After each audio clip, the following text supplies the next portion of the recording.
Bahkan kalau ia mau sholat, tidak sah sholatnya.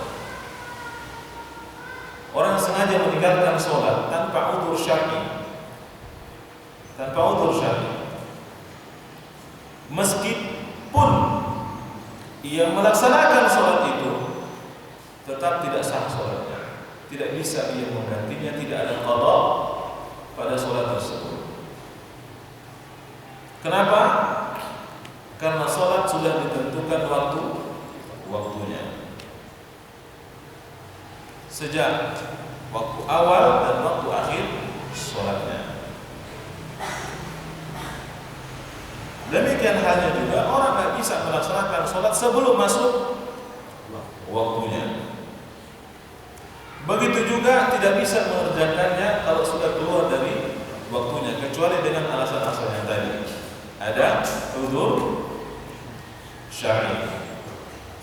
Mana dalilnya? Inna sholata kanat 'alal mu'minina kitaban mawquta. Sesungguhnya salat bagi orang yang beriman telah dituliskan waktunya. Wallahu a'lam bishawab.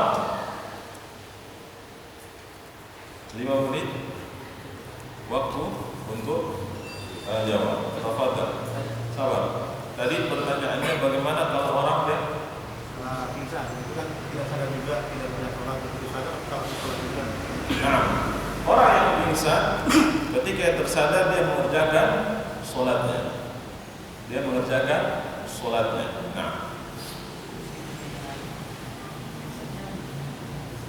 yang pertama, apakah waktu isya itu ada batasannya sampai subuh atau sampai jam 12 malam? Itu pertama sih.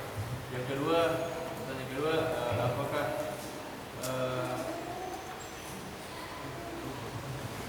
minta contoh syar'i yang boleh tidak sholat. Minta contoh syar'i, alasan syar'i yang boleh, uzur syar'i yang membolehkan tidak sholat. baik.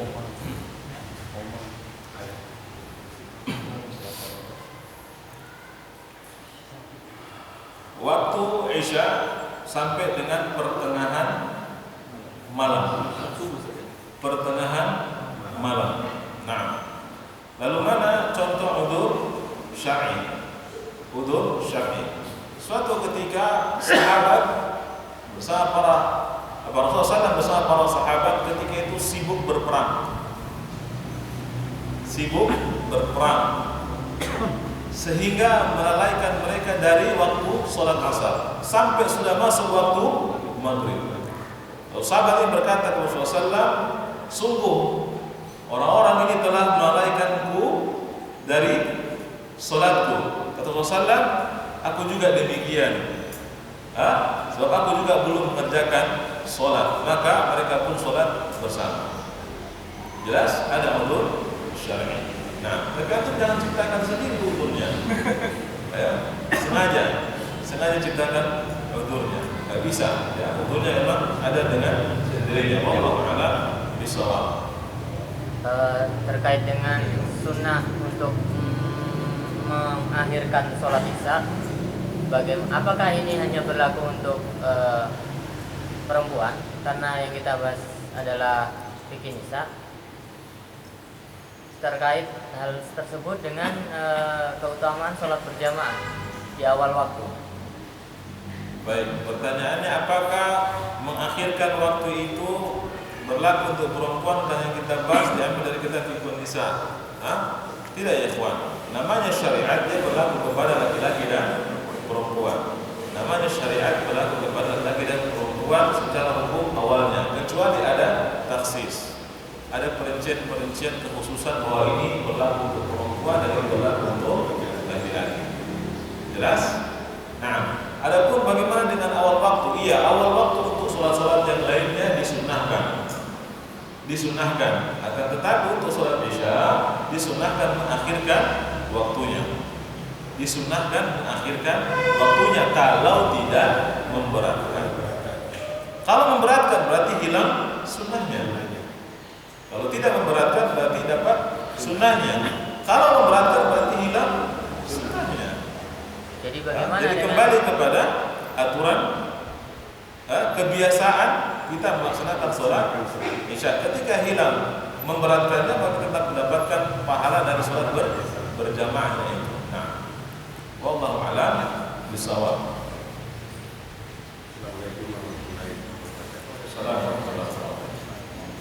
Yang saya masalah waktu salat dan hampir semua tahu dalil-dalil yang ujung Ustaz menyampaikan tadi terakhir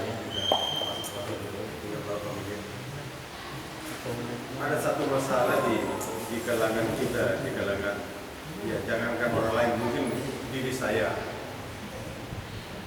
mungkin di saat itu sudah akal banyak sebelum kita meninggalkan salat, sadar tidak sadar nanti kita agak terbalik kita belum tahu kita dewasa pertama mendengarkan bahwa salat itu seperti Ustaz tadi menyampaikan tidak ada untuk dia kalau dia sadar.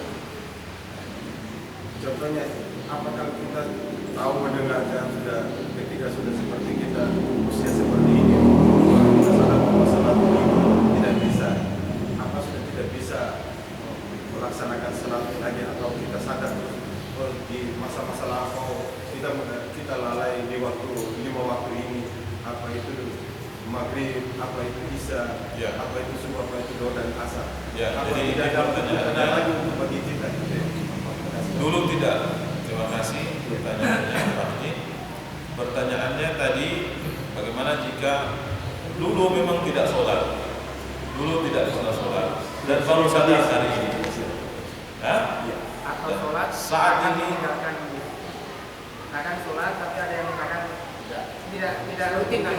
Ya, masih ada yang ditinggalkan, ada yang dikerjakan masih bolong-bolong dulu. Nanti hari ini baru kemudian fokus dengan sholat itu. Lalu bagaimana? Tadi penjelasannya tidak ada qada, tidak ada qada. Lalu apa caranya? Tobat nasuha dari dosa-dosa tidak mengerjakan sholat. Ya, jadi masalah kalau sudah tahu kewajiban sholat hari ini, sudah sadar, sudah disampaikan, tidak sholat juga. Nah, apa hukumnya? Sebesar Kafar. Al-ahdu bainahu wa bainahum as-salat, man taraka faqad kafar. Ya, itu perjanjian, batas perjanjian antara kita dan mereka muslim, as-salat, sholat. Dan siapa yang sengaja meninggalkan sholatnya, maka faqad kafar, dia dianggap telah kafir. Wallahu a'lam bishawab. Saya bertanya, tadi kalau orang tertidur atau lupa, yang dicontohkan tadi misalkan dari malam bangun jam 2 siang, jadi dia 2 sholat yang ditinggalkan, subuh dan zuhur. Tapi dua-duanya itu tidak bisa dikerjakan jamak karena kan